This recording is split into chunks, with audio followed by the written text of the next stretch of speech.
जब सुने के होई भोजपुरी गाना बस बजे के चाही गाना।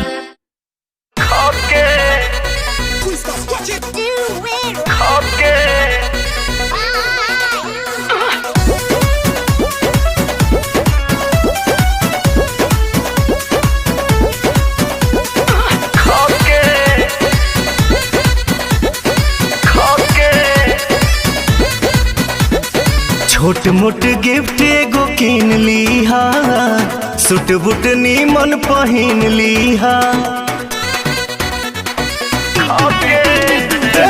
छोटे मोटे गिफ्ट एगो किन लीहा, सूट बूट नीमन पहिन लीहा। कटब अपने हाथे केक मुँह में खियाई हो, गाल पे लगाई हो। मनतावे बर्थडे 18वां घरवा, जान हो जरूर आई हा। होई हा तो खाके जाई हा।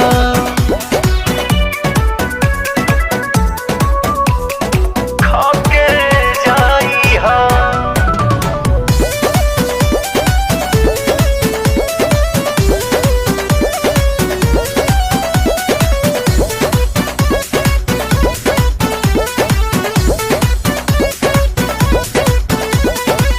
भाभी के फुसिलौले हे बानी, फ्रेंड हवा बतौले हे बानी। संगे वाला सेल्फी 2 दिन पहिले देखौले हे बानी, पहिले देखौले हे बानी। भाभी के फुसिलौले हे बानी, फ्रेंड हवा बतौले हे बानी।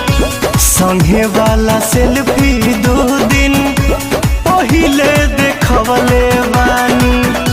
इलल बर्थडे चांस तारा मानस को के जाई हो, जानी तू ल जाई हो।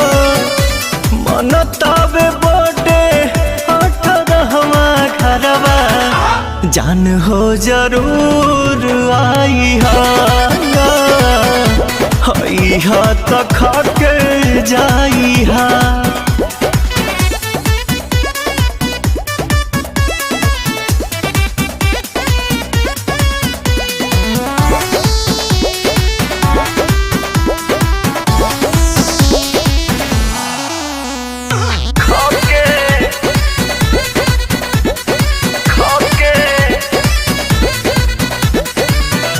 बोतल में परोस के हम हाथे से खियाई।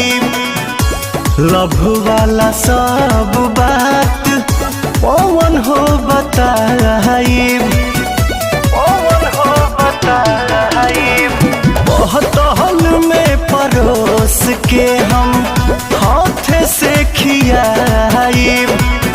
लव वाला सब बात पवन हो बताई। अरुण बिहारी मन के श्रद्धा पुराई हो, जियादा जुड़ाई हो। मनतावे बर्थडे 18वां घरवा, जान हो जरूर आई हा। हई हा तो खाके जाई हा।